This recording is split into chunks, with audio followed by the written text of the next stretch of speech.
Washington mounts additional military support for Baghdad as US warplanes strike Islamic State positions in Iraq.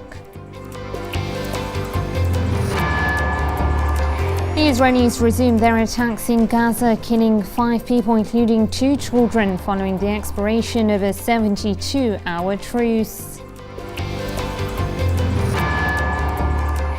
And Palestinian resistance groups pound Zionist settlements in response to Israeli attacks on civilians in Gaza.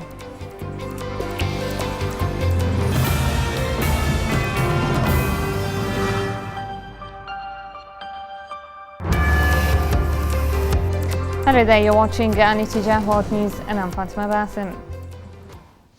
The Pentagon announced that US warplanes launched several operations in northern Iraq only hours after US President Barack Obama authorized limited airstrikes against Islamic State militants in the country. Meanwhile, the White House announced that it was ready to step up its support of Iraq's security forces once a new government in Baghdad was formed. And the United States stands ready to support the formation of that government and that government's efforts to repel the advance of ISIL, and that includes, where necessary, the deployment of military force. It will not include, however, the additional American combat troops being deployed to Iraq. Artillery position that was maintained by ISIL that was struck by the American military early this morning, East Coast time, was focused on targets that were defending Erbil. And that is why that military strike was authorized, and that is why it occurred. So the protection of American personnel in Iraq is a top priority and one that merits the use of military force. The second is related to this urgent humanitarian situation that exists at Sinjar Mountain. There is a religious and ethnic minority, a population, thousands of people, men, women, and children, who are stranded at the top of this mountain. ISIL forces are marshaled at the base of the mountain, vowing to kill those who descend.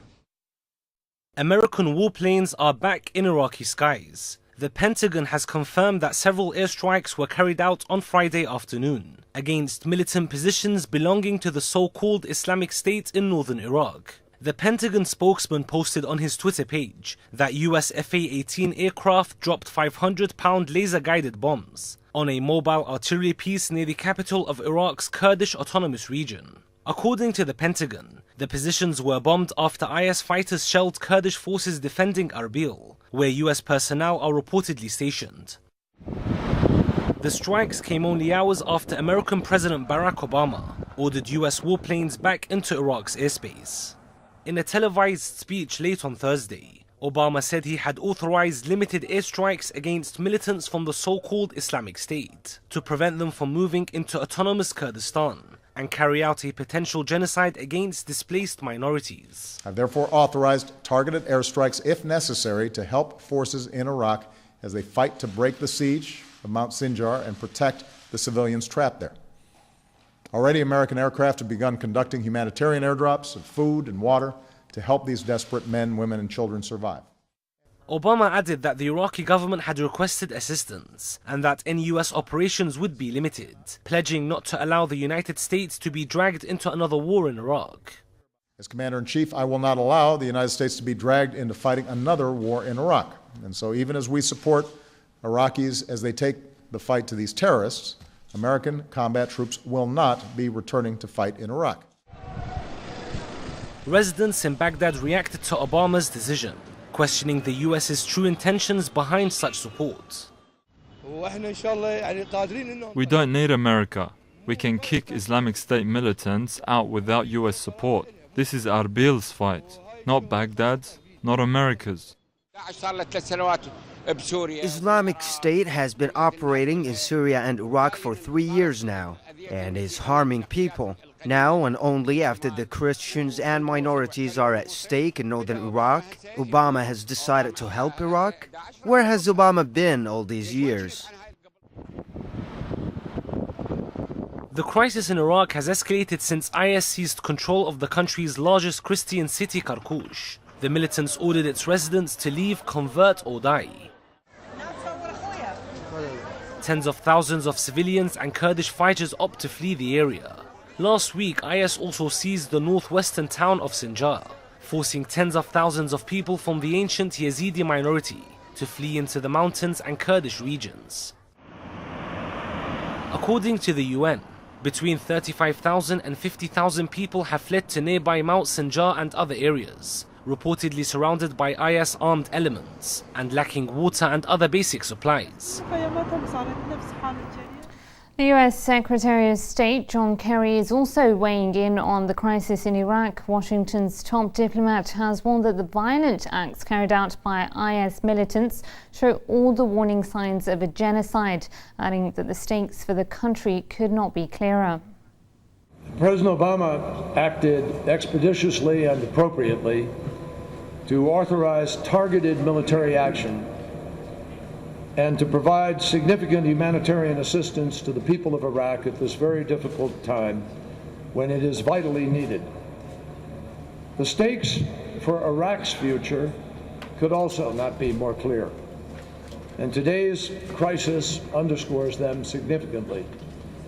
ISIL's campaign of terror against the innocent, including the Yazidi and Christian minorities, and its grotesque targeted acts of violence show all the warning signs of genocide. For anyone who needed a wake-up call, this is it. ISIL is not fighting on behalf of Sunnis. ISIL is not fighting for a stronger Iraq. ISIL is fighting to divide and destroy Iraq, and it's fighting to create a state of its own brutal oppression, a place where chaos and brutality, ruthless brutality, governs. Let's speak to political analyst Sabah Jawad for more on the situation in Iraq. Mr. Sabah, now, is the Iraqi political elite to blame for these recent militant advances?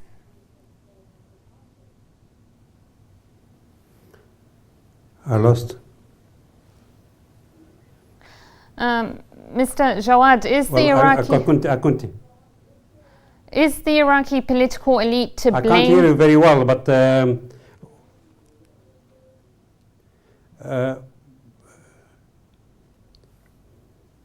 Okay, I'm going to repeat the question. Is the Iraqi political elite to blame for these recent militant advances? Yeah, of course. I mean, there are a lot of people to blame, actually. First of all, is that the United States who and the intelligence services, Western intelligence services, who created Daesh and the ISIS in the first place. We've seen them operating in most of the Arab countries. We've seen them operating in Libya. We've seen them operating in Syria. We've seen them operating last week in Arsal and in Lebanon, and we've seen them operating in Iraq and Yemen and all other places. These forces, these backward terrorist groups, are supported to the hilt by the United States and Western powers, actually to undermine and destroy countries in the Middle East for the service of the Zionist entity in Palestine. And this, the American using the threats of ISIS toward Erbil and Baghdad to actually come back to occupy Iraq once more. And we've seen them, for example, today they started bombing the outskirts of Erbil, and there are statements by some American officials that actually they might send some ground forces to fight ISIS and so on. So we have a situation actually that 3 years after the American had to withdraw from Iraq because the Iraqi people rejected them after the occupation from 2003. Now they are returning to Iraq for the reason they created Daesh, and now they're using Daesh and ISIS and other terrorist group as a pretext to go back to Iraq and reoccupy it. So you do think that there is an ulterior motive behind these US airstrikes other than the stated protection of minority groups? Well, I mean, the American actually want to destroy states in the Middle East. Look what's happening in Syria.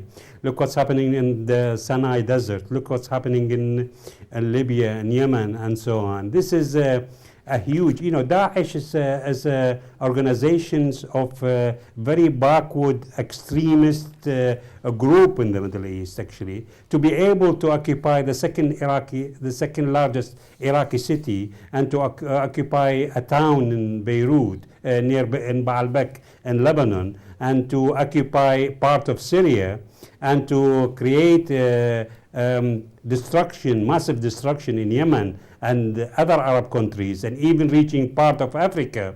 They need to have very strong backing, and that backing is the United States and Western powers, and supported by the Saudi regime and the Gulf sheikdoms as well, who are channeling billions of dollars to support these groups to create diversion in the Middle East, as to smash the resistance movement, and to smash any kind of objection to the American plan in the area, and to continuous support for Israel. Yes, now the White House said that it will send more military aid to Iraq if there is an inclusive government. How much should we read into this, given that lawmakers in Baghdad are currently deciding on a new prime minister? Well, I mean, this is a lie, actually. The United States took the money of Iraqi money, and for arms shipment to Iraq, they took the money, but they did not supply the necessary military equipments as well. They will not support the Iraqi governments. They don't want Iraq to be a strong country in the future. That's why they are playing on divisions within Iraq. They encourage the Kurdish leadership to oppose Baghdad, and they encourage Baghdad to oppose other political factions in Iraq. They created a system where actually Iraq could not emerge from it as a strong entity at all. They created Iraq like an incubator for problems, for continuous problems in the political systems as well. And the American will not supply Iraq with helicopters, with the Phantoms, and even so Iraq paid for it already. The American took the money but did not supply all these weaponaries. Iraq had to go and buy some weaponaries from the Soviet Union, from Russia as well. And I think Iraqi government should actually buy arms from friendly nations and not the United States, because the United States will not want for Iraq to develop into a strong, independent, sovereign country. Now, Peshmerga forces are known to be well equipped and well trained. Were they no match for these militant groups? Sorry, I didn't get your questions. The but the only things I got is the militant group. The Kurdish Peshmerga forces are known to be well equipped and well trained. Are they no match for these militant groups? Well, I mean, apparently the terrorist groups been using some kind of weaponaries which they seized from the Iraqi army in Mosul, howitzer, weapons and so on. These are the cost of such weapons is $500,000 a piece. So they acquired very sophisticated weapons from the Iraqi army, who did not fight in Mosul and surrounding areas. The Peshmerga actually wanted to play a political, they want to get political gains out of it. They wanted the United States actually to arm them directly, despite the objection of the Iraqi government. And the Americans playing on these contradictions within the Iraqi political system, basically because they created it in the first place. And they want to maintain this kind of grip on Iraq for the foreseeable future. And at the same time, they are creating problems in Syria. They're creating problems to resistance in Lebanon, and they are, planning some more future adventures and plotting against all the nations in the Middle East who do not obey them, like Iran. All right, political analyst Sabah Jawad, thank you for sharing your thoughts on this.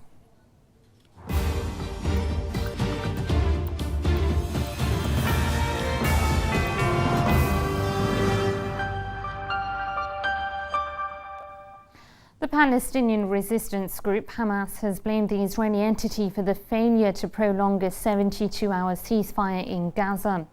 Hamas's official, Izzat al-Rashid, has accused the Israelis of stalling and held Tel Aviv responsible for the failure to reach a permanent agreement. The Israeli entity called off the Egyptian brokered negotiations after Palestinian resistance factions refused to extend the truce without securing the lifting of the Gaza blockade and reopening the seaport.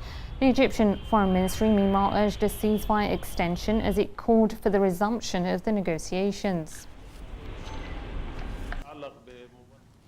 This as the Israeli occupation forces have renewed their attacks against the Gaza Strip early on Friday. Israeli artillery fire, warships and warplanes hit the north and east of the besieged enclave. At least 5 people were killed, including 2 children. Scores of other Palestinians were injured in separate raids that targeted residential areas across Gaza after the resumption of hostilities.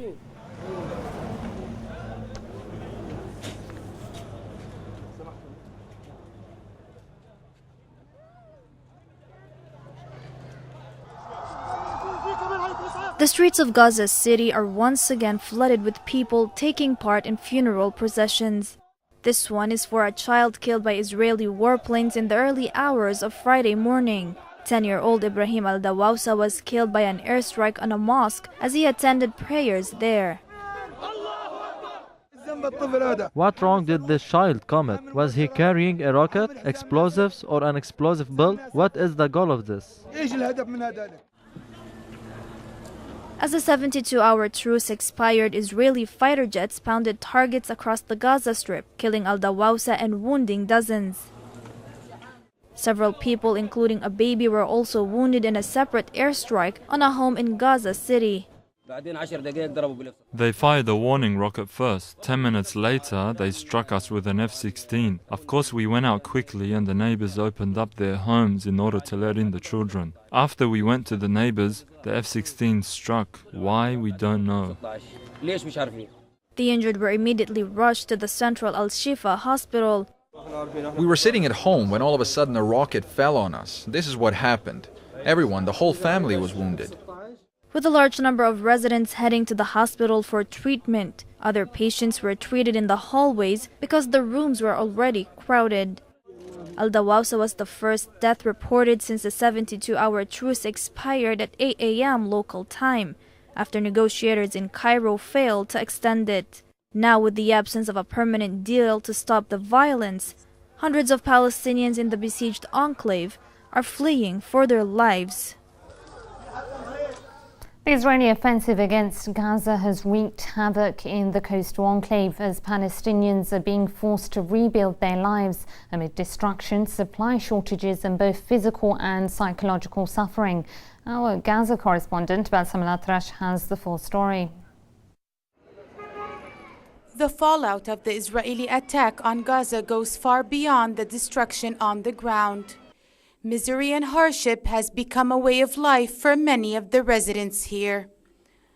Over 65,000 people have been left homeless over the course of the past month, and the UN schools sheltering the displaced lack basic supplies including water and power. The shortages have raised concern over the possible spread of disease due to the lack of hygiene in these facilities. We have run out of mattresses. الاحتياطي الموجود لنا للفراش والأغطية. We're running out of hygiene kits. وأيضا من الأدوات الطبية للوقاية. And we're in discussions about airlifting supplies in from Dubai. ونحن أيضا نناقش كيف يمكن أن نحصل على إمدادات سريعة من دبي. And about borrowing supplies from the UNHCR's Syria operation that are in Jordan. According to the UNICEF representative Palestine, June Carnegie, cases of diarrhea and skin diseases are rising. To make matters worse, a lack of fresh food has resulted in cases of severe malnutrition among children and women in particular. There is no water. We spent more than 36 hours without water. We don't have power as well. My children need medicine for their skin disease, and I can't buy it. The place here isn't clean, and they are getting sick all the time. My husband is handicapped. I need special medical care for him. I need help moving him around. The misery doesn't end here. Along with the physical hardship comes the psychological trauma. Reports confirm that about 400,000 children showed symptoms of psychological distress. Diseases have spread.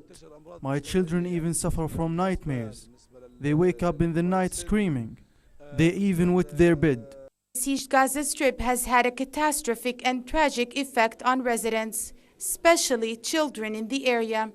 The offensive has claimed around 1,900 lives, injuring another 10,000 and displacing at least 270,000 people. As the summer break draws to a close, Palestinian children should be thinking about going back to school. But for children of Gaza, the question is, where will they go from here while their parents focus on how to keep them alive? Balsam Al-Atrash, Litijah TV, Gaza. We can now talk to Balsam, who joins us over the phone. Balsam, Israeli attacks have resumed. Tell us, what is the latest from Gaza? Yes, the Israeli occupation forces have resumed their attacks on the Gaza Strip after the 72-hour ceasefire had ended today, 8 a.m. this morning. First of all, there was a 10-year-old boy who was killed in the when the Israeli occupation forces struck near a mosque in the city of Gaza, Sheikh Radwan neighborhood.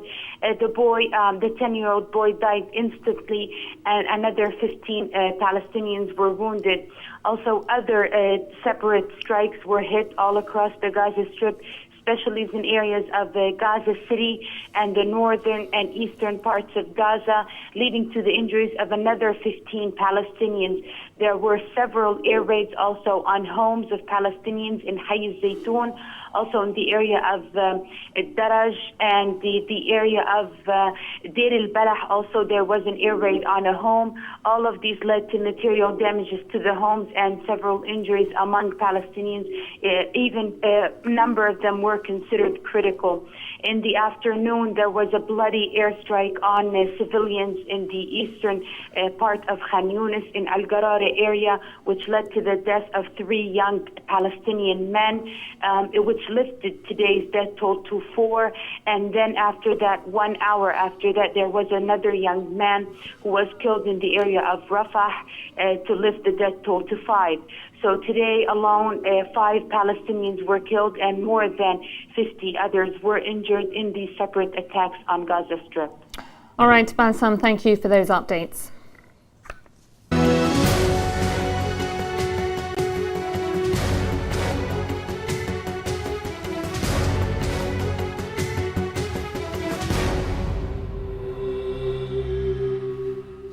Meanwhile, Palestinian resistance factions picked up from where they left off before the ceasefire entered into force by firing barrages of rockets in the face of the Israeli aggression. At the stroke of 8 a.m. local time, the deadline of the 72-hour truce, Palestinian resistance fighters resumed firing barrages of rockets into Israeli settlements, causing injuries and damages. Dozens of rockets landed on southern Zionist settlements, particularly those bordering the Gaza Strip. A number of Israelis were wounded, including 2 soldiers in the attacks. Meanwhile, all flights to and from Ben Gurion Airport in Tel Aviv were cancelled. And staying in Palestine, where fierce clashes broke out between Israeli occupation forces and Palestinian protesters in the occupied West Bank amid tensions over the war on Gaza. At least 1 Palestinian was killed and 50 others injured as Israeli occupation forces used live ammunition to disperse thousands of demonstrators in the city of Bethlehem and Al-Khalil. Rallies were also held in Ramallah, where demonstrators showed their support for the Palestinian resistance. You're watching Al Litijah World News, still to come. The Lebanese army inches back into the restive border town of Arsal.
Welcome back to AEE TV World News. Here's a reminder of our top stories.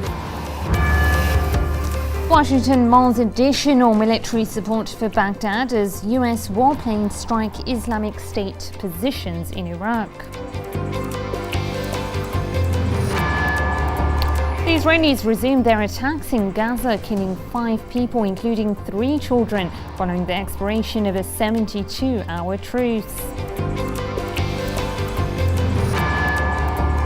And Palestinian resistance groups pound Zionist settlements in response to Israeli attacks on civilians in Gaza.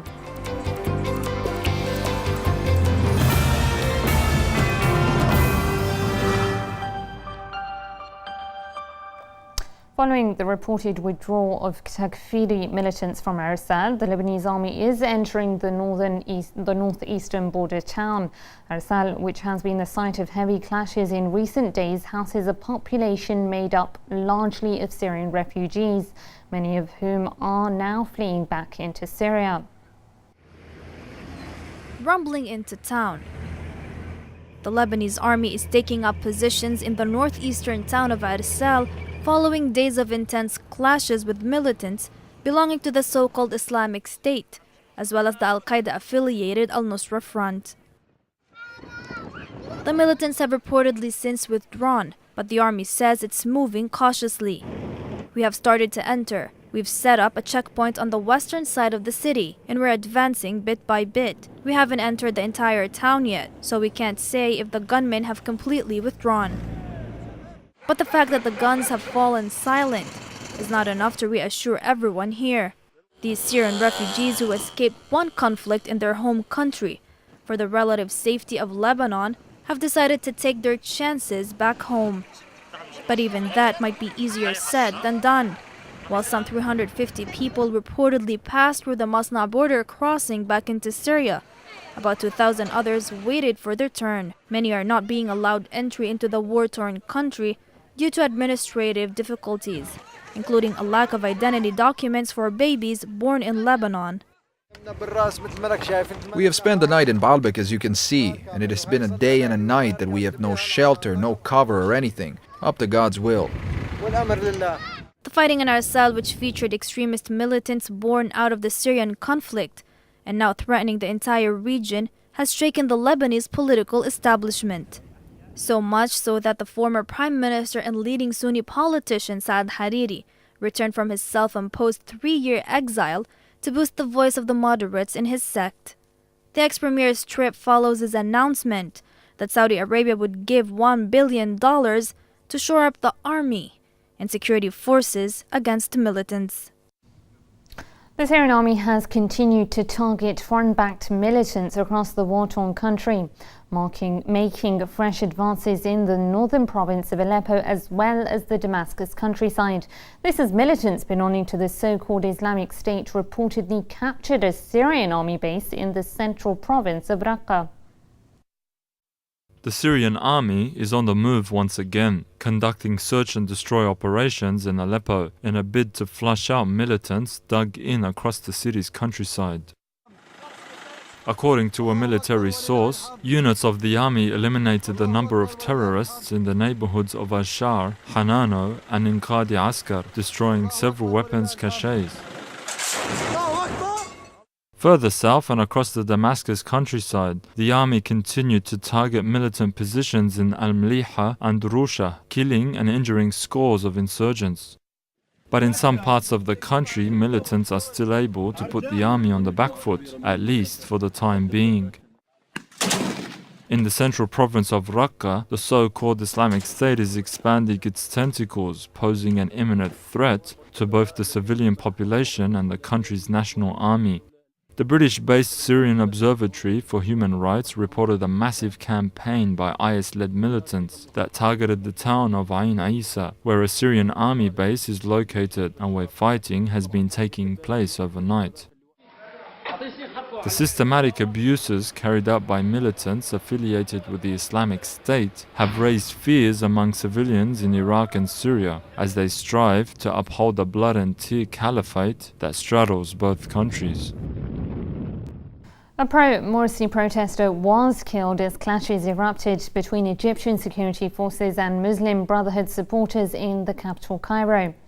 The Egyptian Interior Ministry stated that 40 protesters were arrested, accusing them of wounding an officer while throwing petrol bombs at police.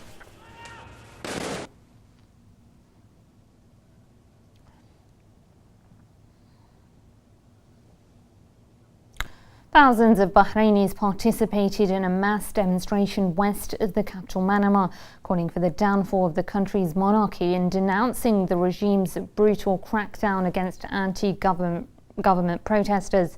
The demonstration comes as authorities stripped 9 activists of their citizenship after they were convicted for belonging to an illegal organisation. Meanwhile, 3 Muslim clerics were also banned from preaching in mosques after the government accused them of allegedly violating the ethics and principles of religious discourse.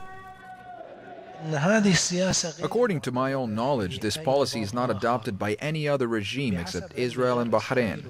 There is no naturalization policy. It is only in Bahrain that citizenship is granted in accordance with political affiliations and sectarian background.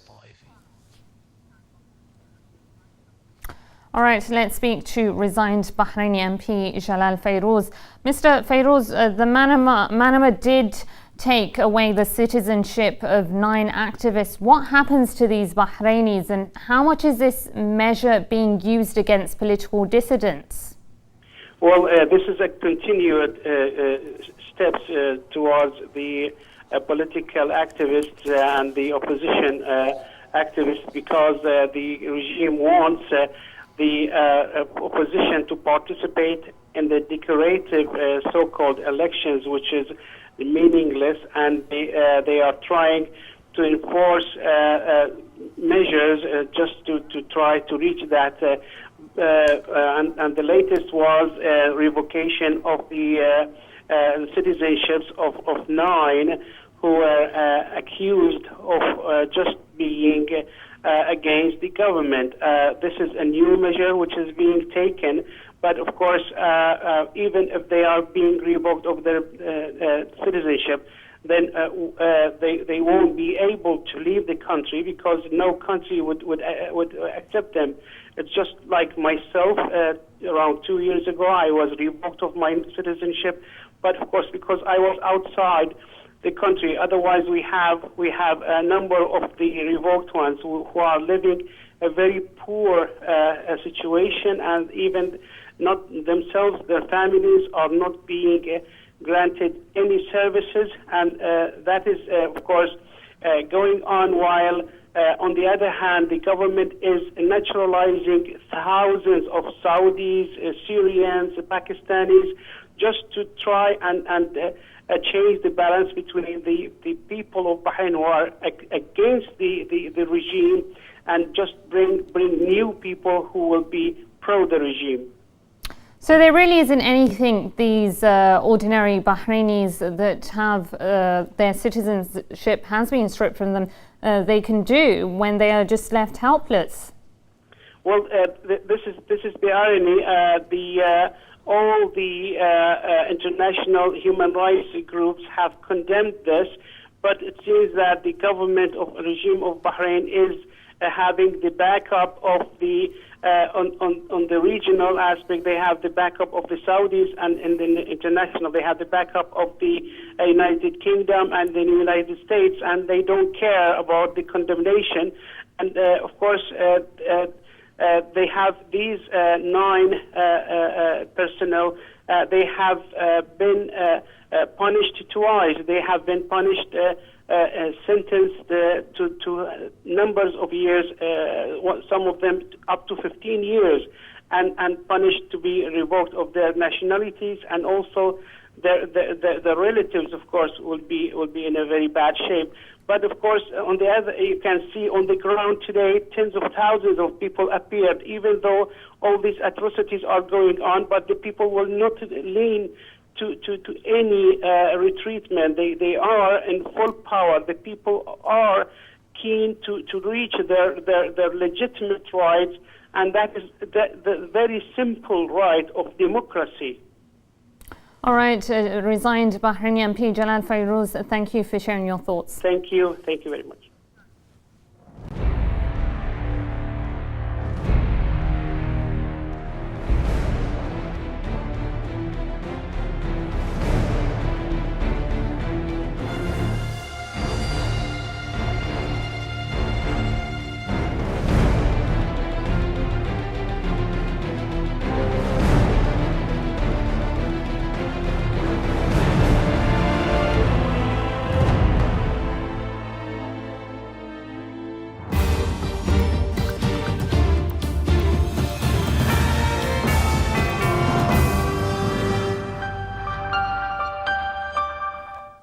Afghanistan's feuding presidential candidates have signed a deal to form a national unity government. The move is aimed at resolving the dispute over the fraud-tainted election that threatens to revive ethnic conflict. Ashraf Ghani and Abdullah vowed to work together no matter who becomes president, after an ongoing audit of all 8 million votes finally declares the winner of the June 14 election. This follows mediation efforts on the part of U.S. Secretary of State John Kerry.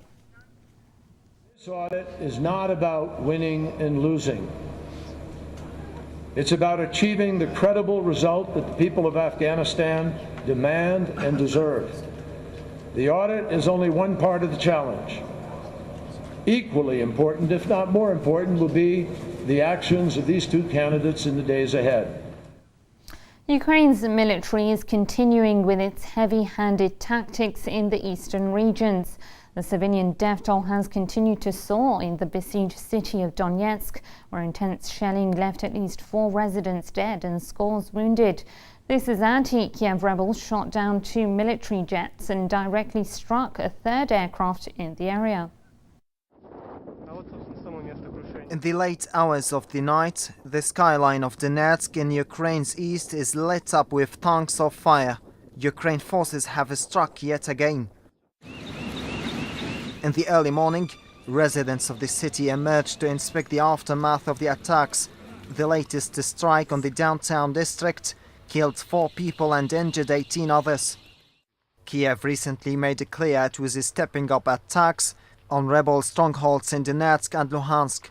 Elsewhere, the government appeared to clearly contradict itself. Late on Thursday, it was announced that President Poroshenko had suspended a fragile ceasefire around the crash site of the Malaysian airline flight MH17. The next morning, the government returned to confirm that the truce was still very much intact. Pro-Russian separatists have meanwhile made what is thought to be one of their biggest gains since the outbreak of the conflict.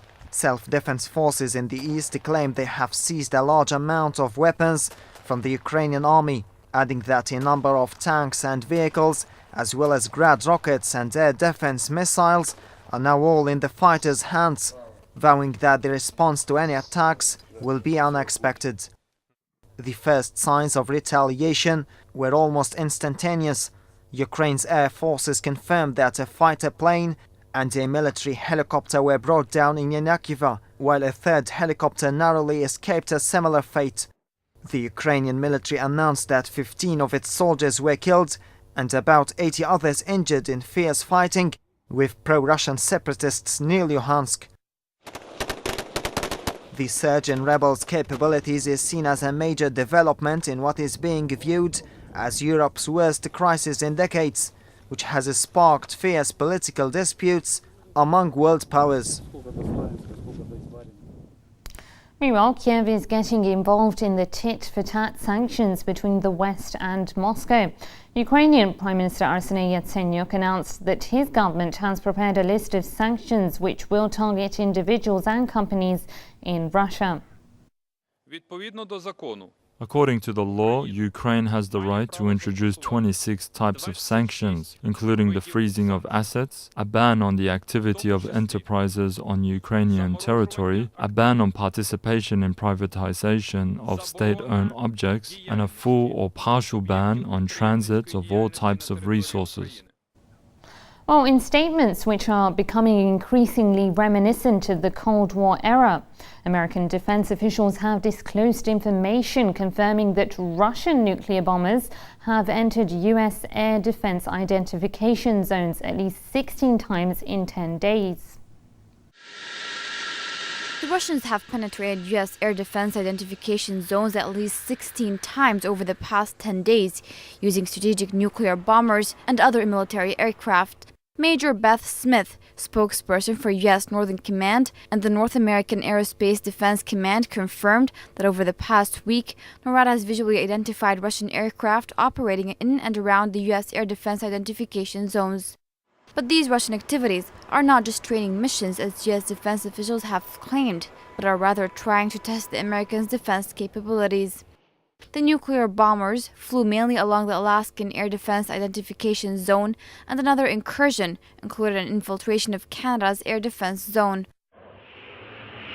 Yet this is not a first. According to reports, Russian aircraft have also made entrances into other countries' aerial territories this year.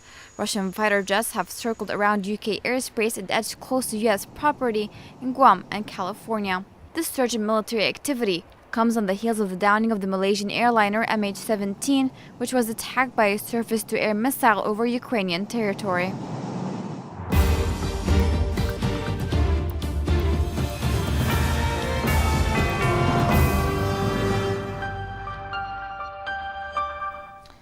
The World Health Organization has declared the killer Ebola epidemic, which is wreaking havoc in parts of West Africa, an international health emergency, and appealed for global aid to help affected countries.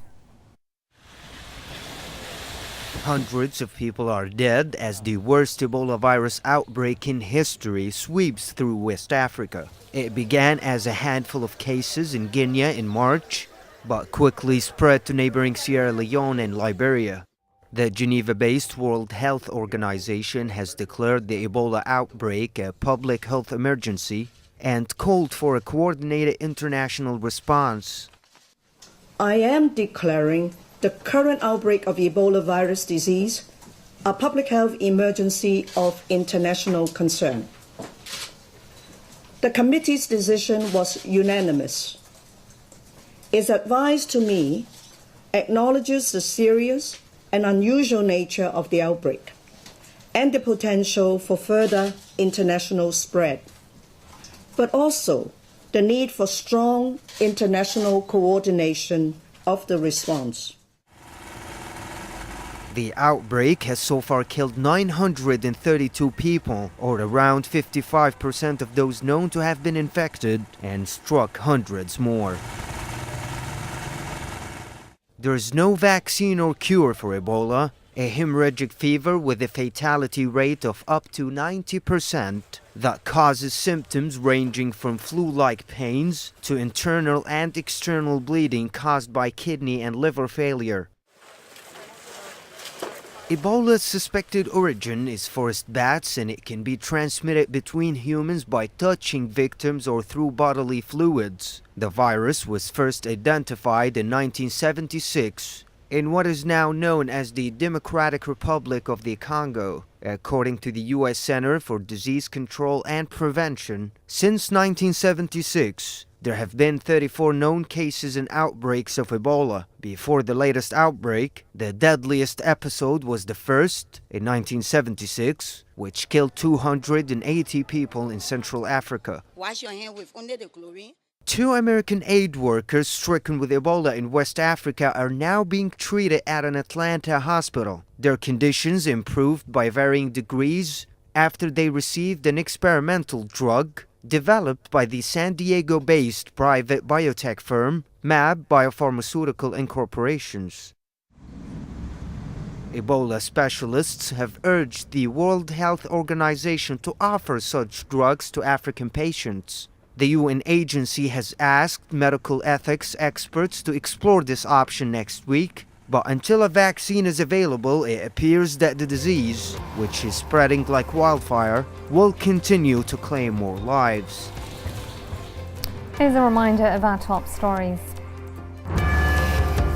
Washington mulls additional military support for Baghdad as US warplanes strike Islamic State positions in Iraq.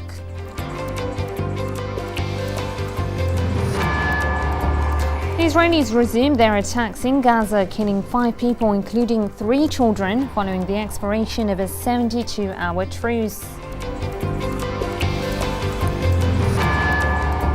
And Palestinian resistance groups pound Zionist settlements in response to Israeli attacks on civilians in Gaza.